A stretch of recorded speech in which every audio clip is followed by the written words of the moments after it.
Hello, everyone.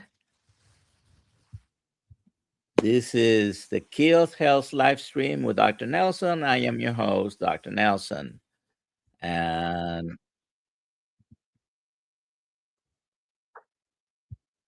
I have an echo here. Okay, I found it. uh, and let me just, I'm coming from Central Florida. Please let me know where you're coming from. And I see that I have a few people here: Bill, Jared, Bacon Runner, Terry. Hello, hello, hello. Uh,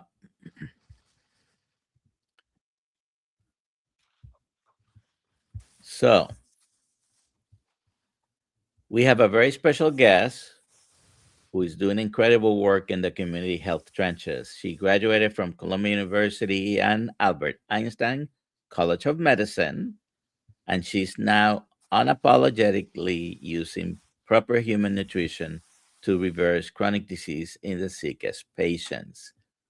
Please welcome the woman known at the Meet MD as the Meet MD, Dr. Maria Chavez Santos. Dr. Maria, it's an honor to have you here on the Kills Health live stream. You talk about having faith in the patients and the rest of the medical system that the rest of the medical system has given up on. Tell us why is the ketogenic diet such a game changer for the underserved? And also tell us about why you eat this way and why do you think is probably the best nutrition for your patients. Thank you for having me. I'm excited to be here. Just a little bit about what got me into this. I There's a long history of cancer in my family, and for a long time I thought there's probably not much I can do about it other than routine screening. A few years ago, around 2019, Dr. Perlmutter came and gave a talk at my previous employer where I worked in New Jersey, and he talked a lot about the link between a high carbohydrate diet and cancer. And that's initially what got me interested. And then I started doing a little bit more research and reading his book, and it really opened my eyes as to how I could use this actually in my own practice with my patients. Weight is a big issue, but more than that, I saw a lot of metabolic disease with diabetes, hypertension, and high cholesterol as a primary care doctor.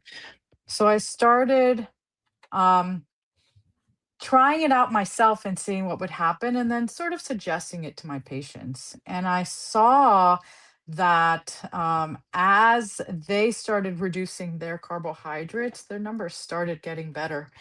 And I started going to the Low Carb USA conferences actually and seeing what other people were doing. And I picked up on a lot of skills that hopefully we can talk about, that I use in my community health settings to be able to change things in people. And I've seen amazing success with it now with treating metabolic health. So much so that I think that's why now I'm so unapologetic about it, because I see the drastic results. Community health centers, I've worked in one, two, three, I think three of them, two in two in Massachusetts and one here in Florida. And I also, when I was a student in Puerto Rico, we are some of our rotations were in community health centers. Um, it's a little bit different type of medicine than other settings. Uh, what do you like about it? Yes, it's my first time working in a center like this. So it's definitely very different from what I was used to before. I love that I'm helping a population that's often forgotten about. And more than that, I think people lose faith in this, in the patient population, because they don't have as many financial resources and their education level is commonly lower. And so there's this misconception that because they understand less, they're able to do less and that you'll get less results. And I've actually found that to be quite the opposite. My sickest patients, my illiterate patients, are the ones that have done the best. So I don't think that it has anything, or that it does, I don't think that it rides solely on your financial circumstances, on your education level. I think you can make healthy changes if you empower patients and teach them. Just take a little bit of time to teach them. And so I have really enjoyed working with this population because I feel like they're the most receptive. The sickest patients want to get better the most. So I've had that experience as well, and it's basically, it's not that they just don't have the knowledge. Sometimes they are, I don't want to use the word ignorant, but ignorant basically means that they don't have the information, right? Mhm. So I'm not trying to be derogatory using that, but once they learn information that you provide, then they can be, they can respond to that. Oh, I can do this and I can do that. Uh, you mentioned cancer, and I made a note here because what do you think about oncology treatment centers? Right after you have your chemotherapy or blood drawn, uh, they give you juice, soda, crackers, and cookies. I think about that all the time. I mean, not just in the setting of that, but in any healthcare setting, when you look at those food trays, right? They're abysmal. And I wonder where where did we forget the basic science of cancer, diabetes? Where did we forget that? Because how is it that we're using PET scans to see where cancer is, which is essentially injecting sugar into the person and seeing where it travels? And we're then feeding them sugar. I don't understand the disconnect. And I think it's not on the patients to know this because if the providers aren't conceptualizing this, then how can we expect patients to do anything different? They're just following what we're telling them. The disconnect is incredible sometimes, and I'll give you just a little example that I'm sure you probably have experienced. I don't know, in your family even, but every parent knows, every grandparent, every uncle knows that if you feed a bunch of sugar to the little toddlers and the 5-year olds, they're going to be running around, Hmm. and it will change their behavior. It's going to make them hyperactive. They're going to be Yeah. climbing the wall sometimes. But okay, if it changes that behavior, how can that it change other brain chemistries? And we've learned now. I've met you now twice in a low carb conferences, and we've learned about metabolic psychiatry and Hmm. metabolic theory of cancer and all these things.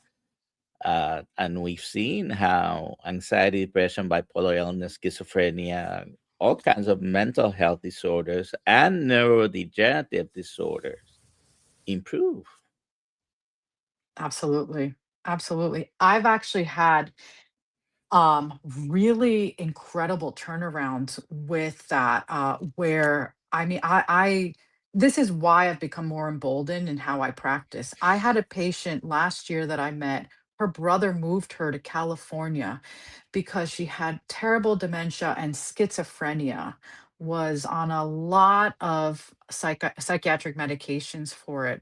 Sure enough, the first time I met her, she was nonverbal. She was nonverbal. So she did not participate in the conversation. Of course, a raging diabetic, on a bunch of blood pressure medications, cholesterol medications. I mean, it gives me goosebumps every time I think of her because in the past 6 months, she is a new person. We joke around, we have conversations. She did not have schizophrenia. She did not have terminal dementia.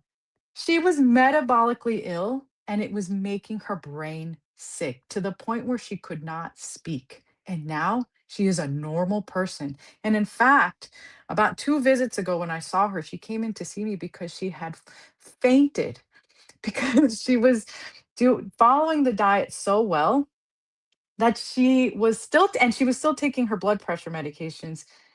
She didn't need them anymore. Her blood pressure was going too low. I had to take her off of her blood pressure medications, and her diabetes is much better. But she's just a functioning person now, and she has taught me a lot about what I need to do and the kind of faith I need to have in people, and the power of food as medicine. So blood pressure going down is a very frequent thing, and sometimes we overlook, the bad blood pressure. You had to stop taking the medication. So we talk more about reversing uh, the diabetes, or treating brain disorders or cancer.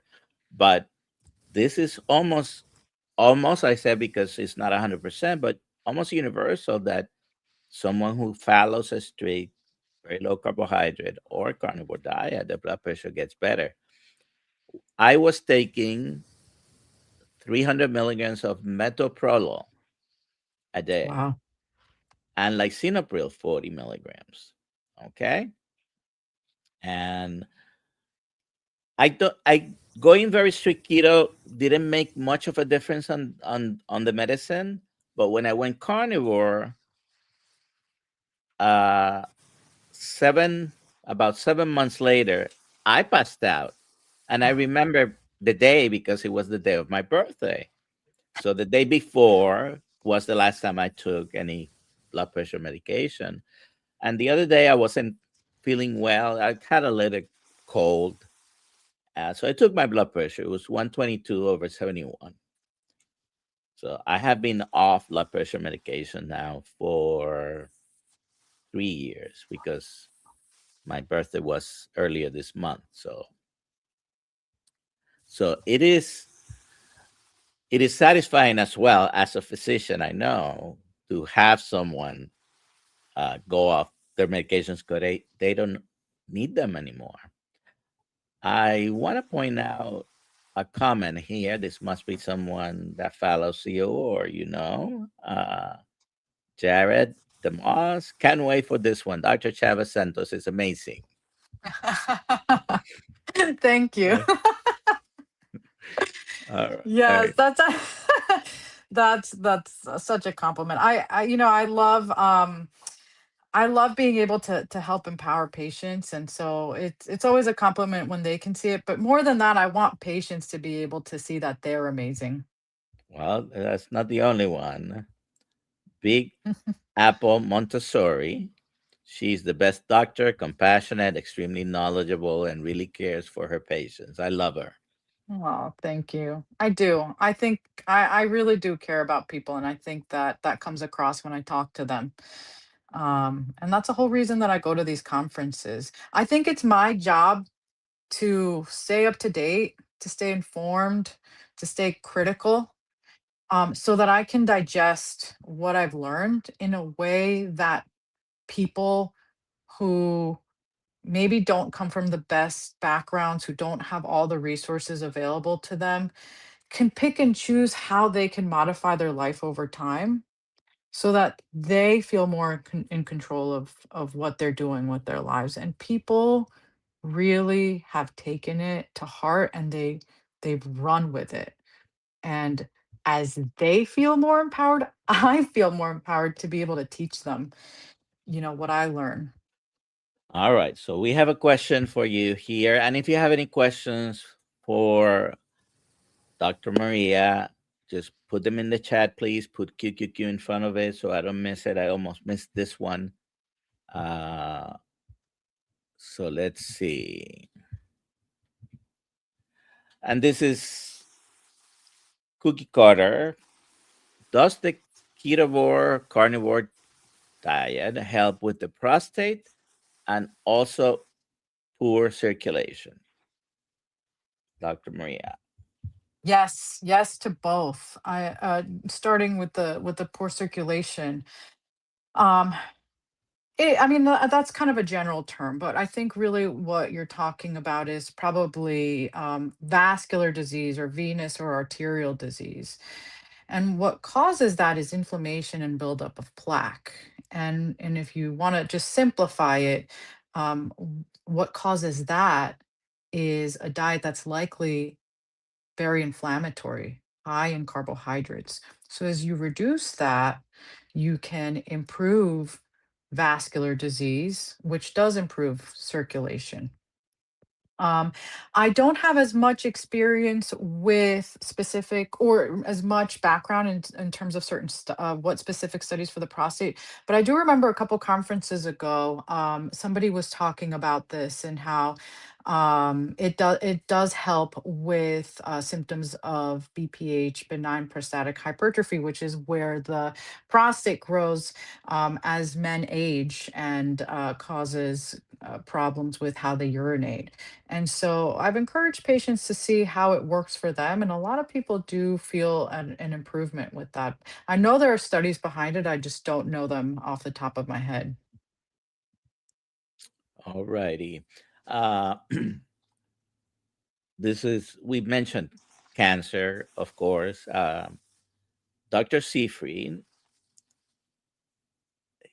and his people, his team, if you email him about this type of cancer or that type of cancer, he has a package of information that he sends out, and he has a few of those that are specific for specific cancers. He has a little package for the prostate cancer. I know that because someone consulted with me about prostate cancer. I turned around and asked Dr. Sifri. He sent me his package. His email is very easy to find. Just look for Thomas Seyfried.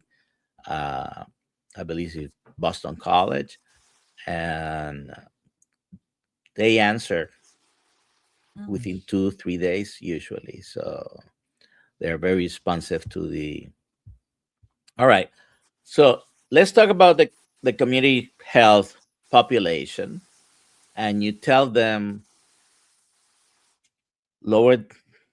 I'm assuming this is what you tell them, but I'm pretty sure it includes stop the ultra processed foods, stop the seed oils, the refined sugar, right?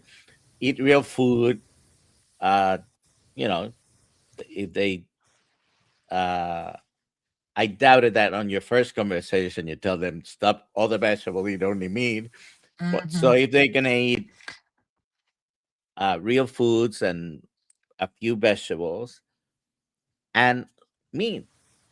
Now, sometimes a lot of people make excuses about eating this way. It's too expensive, Yes. right?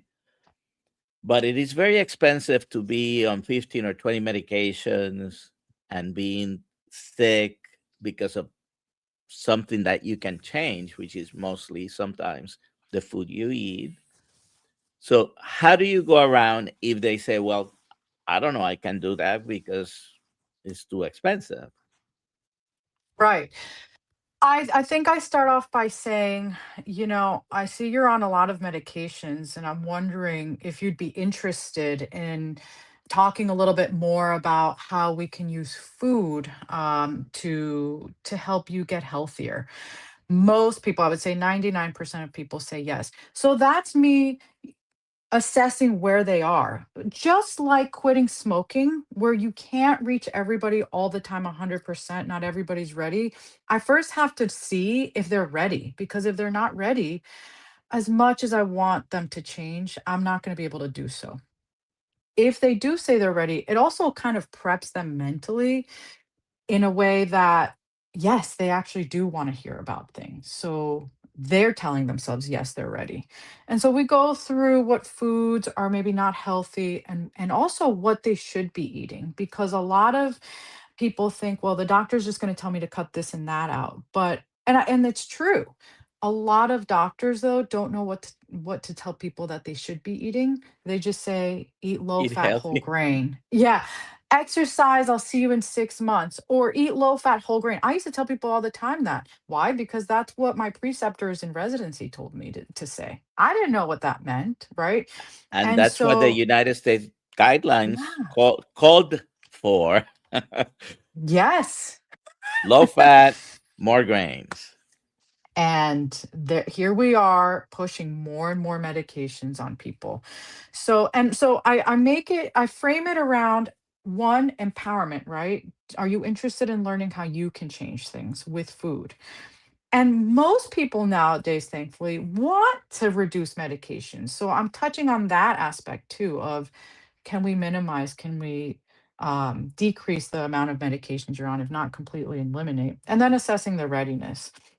So once we have the whole conversation about what foods are good and what foods are bad, and I explain to them very basic science, just in a way that's digestible to them, then we talk about, well, this is a lot. I'm telling you everything because I want you to know it all, but not because we're expecting you to change everything. However old they are, if they're 45, you've eaten this way for about 4 decades. We're not going to change it all. What I am going to ask you is, as we've talked a little bit, I'm asking you to brainstorm what 2 or 3 changes you think you may want to make over the next 3 months until your next set of labs. That way, it gives us 2 or 3 concrete goals, and I'm not telling them what to do. They're the ones that are brainstorming, and they're the ones that are coming up with their own plan. A lot of people will say, "I don't know. I'm not really sure. I think I need to stop all the bad stuff." So I push them more. Okay, what's the bad stuff to you? What is it to you? Until they come up with an answer. Because I think it would be a lot easier to say something like, "Okay, good. That sounds great to me." But that's not a goal. That's not tangible. That's not anything that they can use to measure their success. So whether it's, "I want to be able to surf," we're in Southern California, or I want to be able to eat less tortillas and maybe a little bit more meat. And then going back to that question about it being too expensive, because they're coming up with their own plan, they know what they can do. So it's, again, me, it's not me telling them. I can give them suggestions if I see they're really struggling. I had a guy this past week who's having he has really limited funds, and he's having Progresso canned soup. And I said, "You know what? Keep the canned food. Keep the canned food if that's all you can buy. But how about we switch from canned soup to canned tuna? Do you think that's something you can do?" And he said, "Oh yeah, sure. Is that's okay?" And I said, "Absolutely." So just something small. I think the most important thing is that they. You mentioned I was born and raised in Puerto Rico. Is multiple times a day rice and beans, right? Mhm. And it's rice and beans with a side of some other starchy food with a side of another starchy food. Yes. Uh, and I've lived in New York, Massachusetts, Florida, and I've worked in about 7 or 8 states. And usually, uh, Hispanic patients in general, Puerto Ricans more specifically, gravitate towards where I am. So I have found myself seeing patients from Mexico to the tip of Argentina, and if it's not rice and beans, it's tortillas. So telling a Puerto Rican don't eat rice and beans is really hard, and telling anyone from mostly Central America, Mhm. they have. And I don't think I'm exaggerating. I've had people tell me I have up to 15 tortillas a day. Oh yeah, easily. That's easily probably an average. So how do you deal with that if they tell you, okay, I cannot be without my tortillas or my rice and beans? Uh, how do you approach that with patients? I love this question. And I think this question is an important one for providers. I I've learned patience and I've learned to have faith in people. And I really have had to reflect on what that means because the reason we're so quick to give pills is that we want a quick result. We want it with good intentions. We want patients to get healthier faster, right? Mhm. But I have come to learn, patients have taught me this, is that it's okay if I don't see your numbers completely reverse in 3 months or 6 months, but we will get there. And so, what it comes down to is you, as the provider, having faith and patience in the person that you're talking to, right? So that you're not expecting these quick results. If you're telling me I can do 10 tortillas instead of 15, I consider that a success. That's it. Definitely, definitely. You sometimes you have to negotiate, barter, and do all those things with patience, Yeah, because you have to meet them where they are, right? You that's right. cannot impose a set of rules and expect them just to follow blindly. Uh, That's but you, right. but you can guide them. What is the most common myth your patients uh, believe before they start when you teach them about proper human nutrition? What do you think is the most common myth or misunderstanding? Fat is bad for you. Fat causes high cholesterol. Eating fat causes heart disease. That is number one. And two, it's funny. I did a news interview a few months ago with a local news station here, and one of the questions the interviewer asked me is, it was about diabetes. So diabetes, that's horrible, right? It's an incurable disease. And I said, no, it's not. I would have to say that's the second one, that these metabolic diseases, once you're on medication, once you have them forever. And that I would say those are the top two. Yeah, that is definitely a common belief, and unfortunately, for many years, I was promoting that same thing Mhm. until I learned, wait a second, I can reverse diabetes. So once I did that, one of the first questions to my diabetic patients in particular would be, do you know that you can reverse your diabetes? Yeah, And most of the time, the answer is no. But interestingly enough, I did find a few people that say yes. Okay, so the conversation will go down different routes with that. right. But so you personally, and you do recommend basically a meat heavy diet. Yes. What is your favorite hidden gem for affordable meat in the community health setting? And you did. I have a inkling that you're going to mention the canned tuna because you already mentioned it. But what is your favorite hidden gem to recommend when people are concerned about the price? I know that's a big one. Besides canned products, yeah, I try to see where they are. First of all, I ask where they shop so that I can make some suggestions. Um, Eggs kind of fluctuate, right? But in terms of meat, I tell them, look, you don't have it. Obviously, I would love for you to eat grass-fed uh, beef. um, but even if you can get some ground beef or whatever it is you like, that's ground, that's cheaper. I'd rather you have that than 20 tortillas or a sack of rice. Um, and so I kind of try to see what their tastes are. Most people also, the fats that they're cooking with are important, which centers a lot around meat.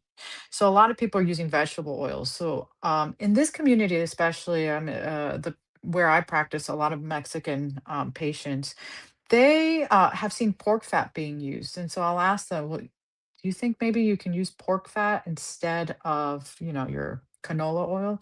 Yeah, I think I can do that.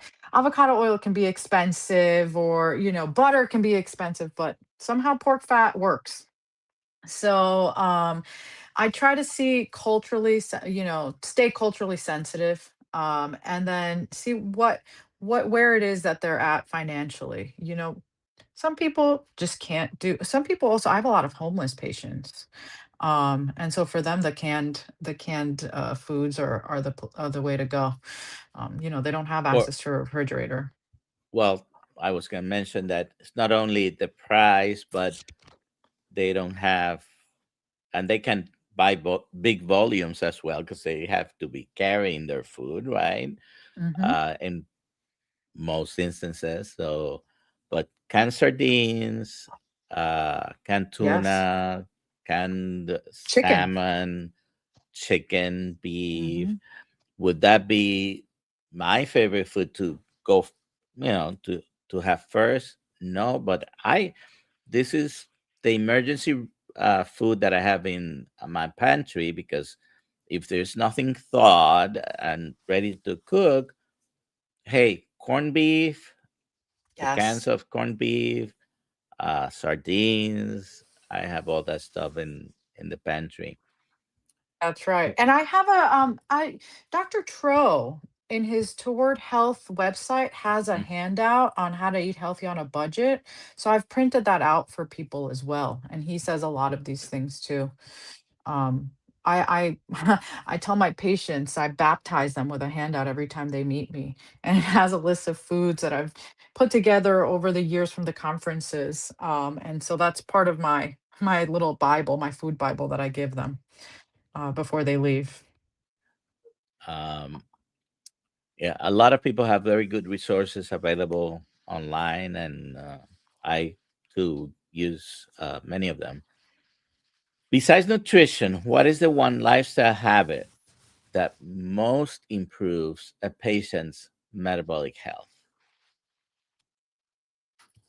I mean, the obvious answer is exercise, because especially, I mean, cardiovascular exercise for obvious reasons, right? You're exercising the most important muscle of the body, which is the heart. But I love recommending weight training for people. A lot of people with mobility issues who can't do cardiovascular exercise or high impact workouts. Weight training is the way to go. And you can be sitting in a chair, in a wheelchair, and do resistance band training or small weights. And usually, what I'll tell people is if you want to boost your metabolism, you have to have muscle. Muscle is where your resting metabolism is. Um, and so definitely exercise. And it's important also with that to meet people where they are, right? If they love running, great.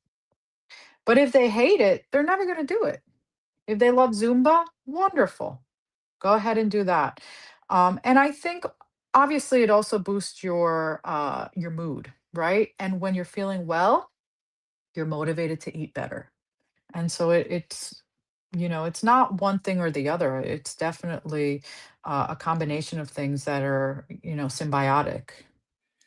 Yeah, for many reasons, many of the patients, if you just tell them, oh, you have to exercise more, you know, most people might be at a point where they can't even get up. And when you tell them to go exercise, they're thinking about you either have to go outside running or go to the gym, right? But they can Right. have it's not, even a person that may be in a wheelchair can have some weights around, and like you said, use a stretch band or some exercises sitting. Maybe they can get up, and it is very strenuous to get up once. Well, Hmm. that might be a high intensity training for them. Right. Try to get up twice, and you're done for maybe that session. Do it again as soon as you can, and that's where you start. uh, That's right. Yeah. Again, it's all about meeting people where they are, right? Would I love for Yeah. people to go fully ketogenic or carnivore in 3 months and be exercising, 4 times a week? Absolutely. I am not expecting that. And in fact, you mentioned, telling people this or that. I really try to be mindful about telling people anything. My job is just to give them information. And after I finish that, I'm very conscientious about how I frame it. I say, okay, so now that you know this, what are we going to do? It is never on me to tell them what to do. It's always their choice. It's always going to be their plan. So now they know, right? Every 3 months we talk, they know how we work, right? So I say, okay, so what's the plan? What's the plan for the next 3 months? And as people get to know me, that they know that that's what works, and it's worked for them very well. You want them to not to think, but you want it to be their idea of what they're gonna do. Yeah. All right. Uh, Cam's dad asks, "What do you think eat better is?" I love that question. I'm a big proponent of answering a question with a question. I usually, if we were sitting face to face and somebody asked me that, I would say, "What do you think it is?" Right? Invariably, people say, "I think I should eat more fruits and vegetables, more whole grains, less red meat, less fatty food." And so for somebody who answers me that way, I usually say, well, let's think about it. Let's think about the science. And we go through what would be healthy and what's not. And obviously, we're doing this talk. So what I propose to people is, well, carbohydrates cause inflammation in the body. They do lead to heart disease by increasing your cholesterol. Carbohydrates trap salt in the body. They increase your blood pressure. And they cause diabetes. So for me, anything that's the opposite of a carbohydrate diet is what I promote as eating better. How that looks to each individual is different, right? We're talking about cultural differences. We're talking about financial differences. Education, I don't think matters because if I give people the knowledge, like I've said, I've had patients who cannot read, and those are usually the patients that turn it around the quickest, which has been a pleasant surprise. But leaning into animal products is the bottom line. Leaning into animal products and away from anything that's human made. It's funny, I one of the patients I recently talked to, I could tell he understood very little, and he I actually asked him what he thought diabetes was because he has diabetes. He couldn't answer. No one had ever taught him what diabetes was. I said, how about this? When you go food shopping, ask yourself this question. Does it come from an animal? If the answer is yes, you buy it. The answer is no, you don't buy it. So we practiced and until he got it. It took about 10 tries, but you want to simplify it. And to me, better is, does it come from an animal? All right. So let's take some questions here, and let's see. Let me take this first. Thank you for the super chat, uh, John Betty or Beatty. I do not excuse my accent. Uh, Thank you very much for the super chat. I have a sister who's 68 and has type 2, um, assuming it's type 2 diabetes, for 7 years now. Her name is Anne. He called her out. Can you please let her know she can reverse it? She won't listen to me, only her diabetes doctor. Thank you both. I wonder if her diabetes doctor tells her that she can't reverse it. I think, you know, I'm grateful that a lot of patients do appreciate and honor what their doctors are telling them, and I'm wondering what her doctor's telling her. And again, I would go back and if you're listening to just what is diabetes? If I were 5 years old and you were to explain to me what is diabetes? What causes it? If you put it very simply, it's eating too much sugar floating around in your bloodstream. So if that's what causes it, then wouldn't you think that maybe eating less could change that a little bit more? Especially with type 2 diabetes. Talking about type 1 diabetes is a little different. But just understanding the basics of it, I think, is important. Dr. Maria, is this something that you and I believe and we are isolated in this belief? Or is there proof that you can reverse your diabetes? Because Absolutely. yeah, Yes, yes, yes. I mean, if you want to go into the science of it, yes. And for anybody who does want to discuss it, I always do. But okay. here's what I ask people. If what you're doing is working, why are you still on medication? Why not try something different?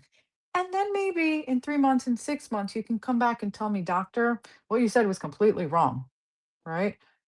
You can be the proof. And thankfully, I have the proof to back it up, anecdotally in practice, right? But also scientifically. So to me, it's not about belief, but there's no room for belief here. Um, I deal in science, I deal in medicine, and I'm very passionate about this because the science backs it up and because I see it all the time in practice and Yes. people see it all the time. So absolutely, John. You can clip this or send the whole YouTube video to your sister. You can reverse diabetes. I have seen it multiple times. I can name you some of the people that are in this chat because many are in the Kiltz Method tribe. Uh, so I know some of their stories and they can reverse it and they can put it there. And so thank you for the super chat. And yes, the answer is yes. And if you want, if she says, well, show me.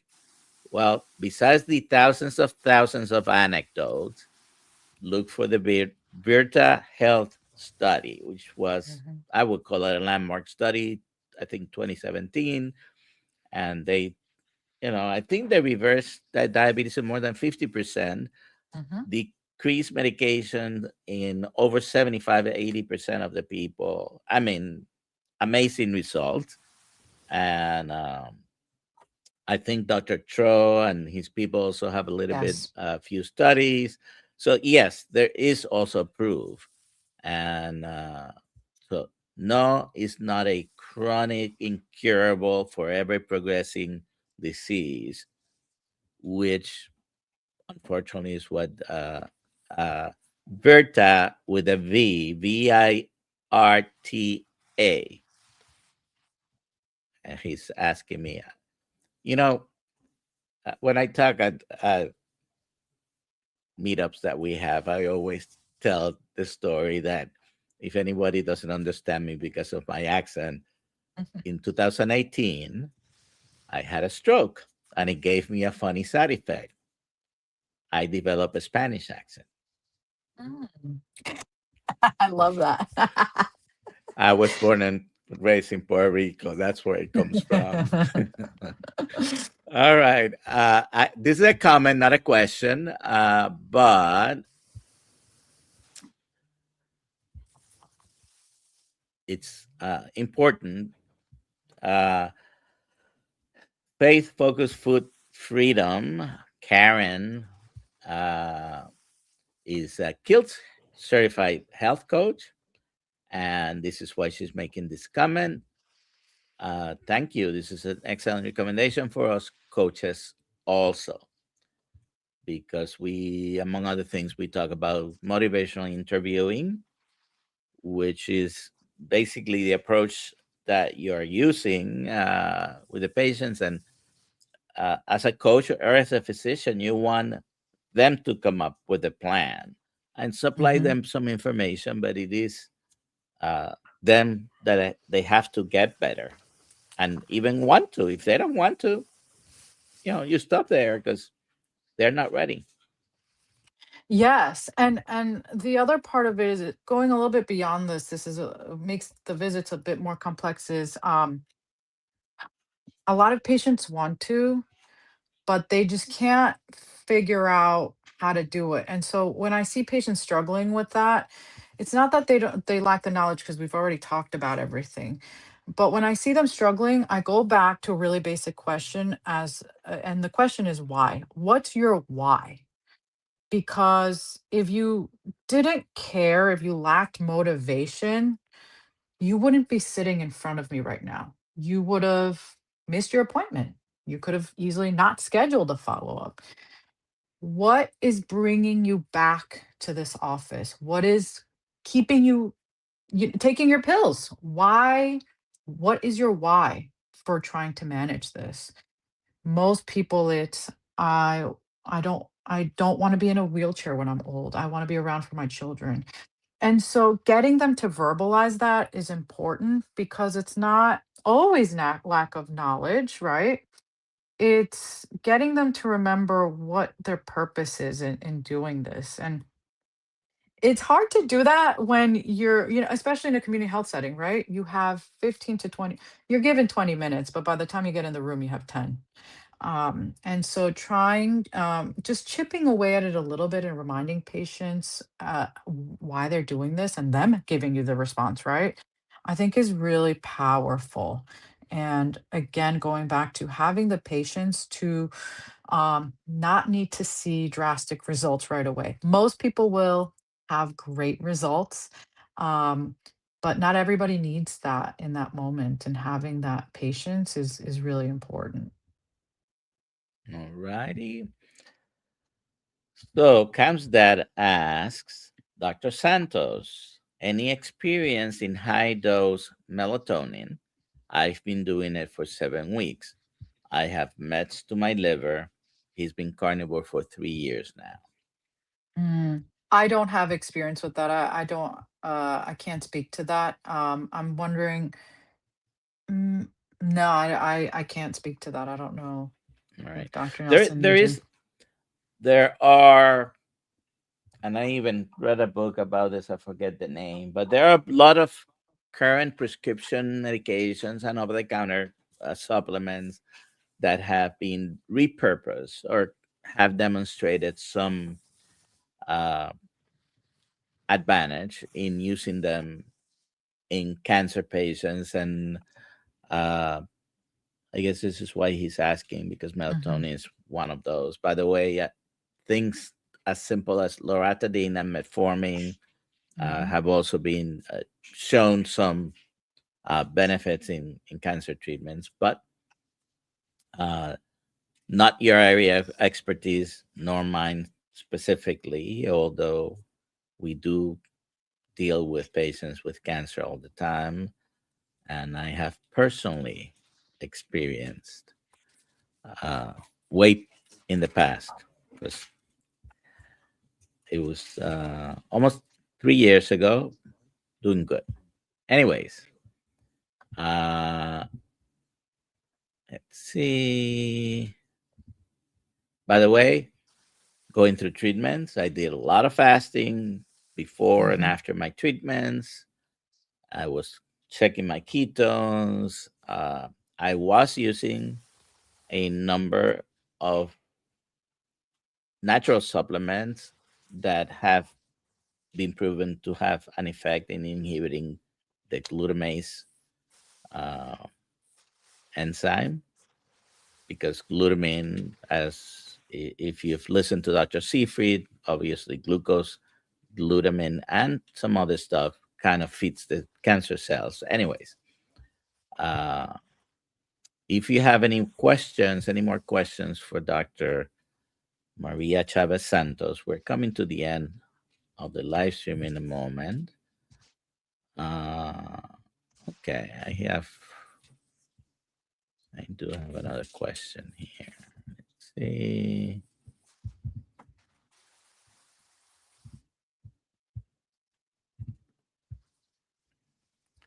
Based on the limited time you have with patients, do you recommend that practices have health coaches to spend more time with patients. Yes, I do. I think if facilities have access to health coaches, it I think it's helpful on many ends. Coaches can spend more time with the patient and more frequently speak with them. I know a lot of coaches give patients direct access to them so that they can be in regular communication. Something that I can't always do for my patients, although I always tell them, look, if you have any questions about food, I love talking food, so just use the patient portal to send me a question, and I'll respond to you as soon as I get it. We don't have access to that where I work, and so I'm the health coach. But I feel like we think it's burdensome, but it's really not. I mean, I love talking food, and so we get to do it every 3 months with each person, sometimes a little bit more frequently, but it works.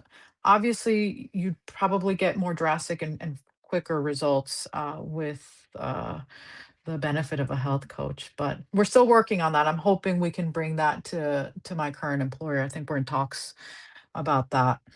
Yeah, I think that would be a great idea. And Karen, like I mentioned, she's one of our Kiltz certified coaches, but she is, uh, I think you're retired, right? She's a retired nurse, so she was a registered nurse for a long time. Mm. Um, okay,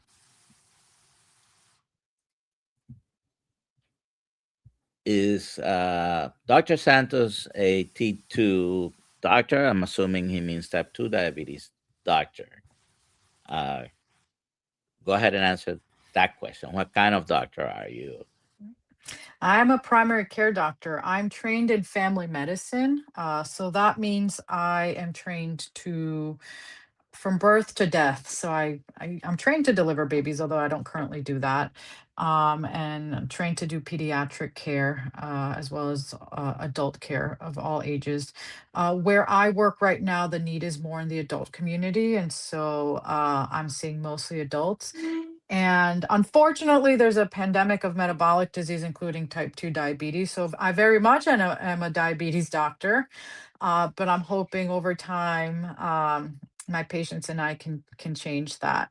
And so, yes, I am. There are other doctors called endocrinologists who solely focus on diabetes, but my specialty is everything. Is family medicine. And I am partial to family medicine doctors, having been trained as a family medicine Mhm. doctor. So I think it's the greatest specialty, and I'll argue about it with anyone. There's a, I'm gonna mention the name, but there's someone famous. Actually, there are a couple of doctors who are internists both, and they always talk about internal medicine being the best specialty. No, they're wrong. It's family medicine. Absolutely. Absolutely. It really is. And it's so much fun because we see such a variety of patients. I truly enjoy it. All right. So let's see. There's another question here from Cam's dad again. Uh, have you seen carnivore or carnivores having lower WBCs? WBC stands for white blood cell count. I haven't. In my experience, I've seen some carnivores have other lab differences, but not an effect that I have seen on their white blood cell count. And so many different things can cause fluctuations in that. Definitely. And if you remember, he said that he had metastases to the liver, which Hmm. basically means he has stage 4 cancer somewhere from somewhere. Hmm. And that by itself can be a reason for uh, the white blood count to be high. Right. So with cancer, it can be high, it can be low, Hmm. uh, it can be normal. It can have an effect. Different cancers do different things. All right.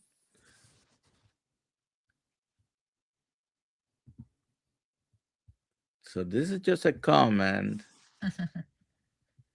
Hi, John. I'm in Daytona, if you remember. Don't know if you've been my patient. And So uh, Daytona is the same county as I am. Mhm. And I've worked around here for a long time. I've been 30 years in Florida. Um, all right.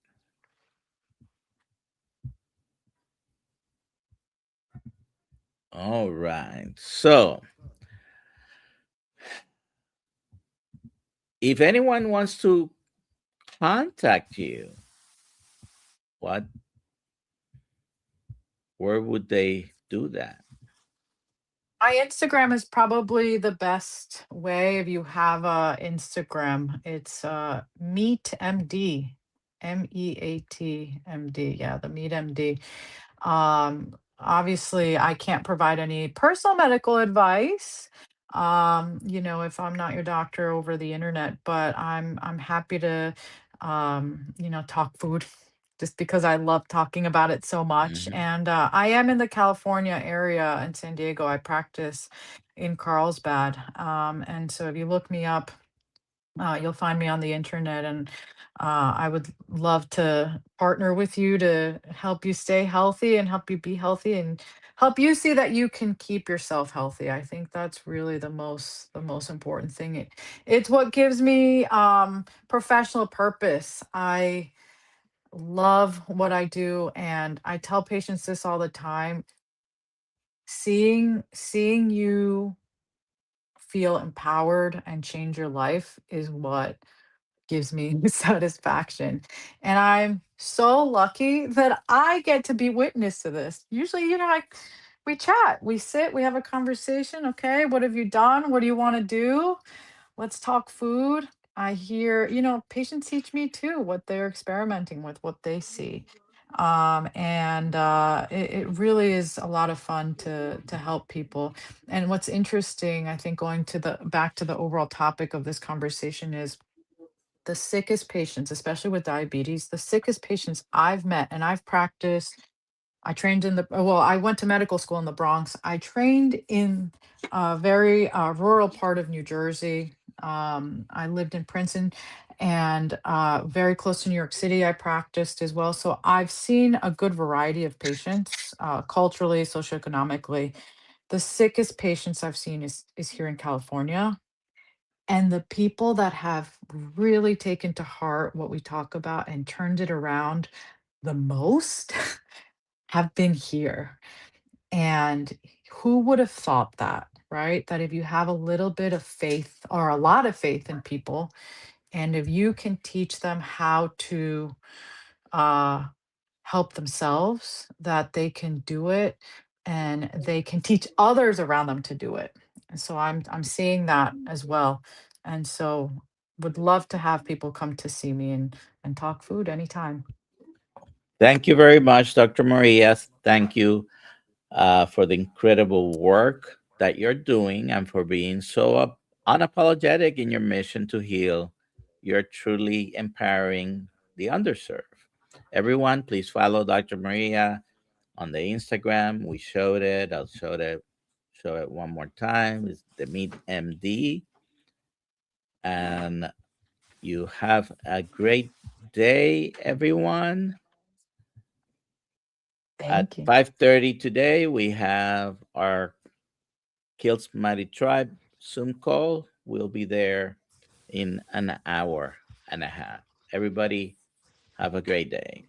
Enjoy. Thank you.